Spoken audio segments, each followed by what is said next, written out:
Alright mga gar, meron tayong gawang entry ngayon. Ito yung mga pyesang gagawin natin sa full set, bagong belt, tapos bell, ayan. Tapos tatanggalin natin tong check engine nya. Patay sa mga blink dito sa entry.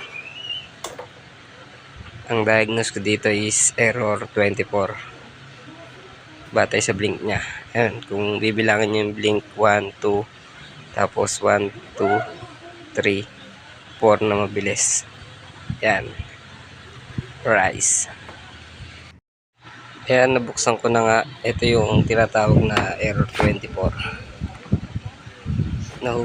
Nahugot dito sa wire na to. Ayan.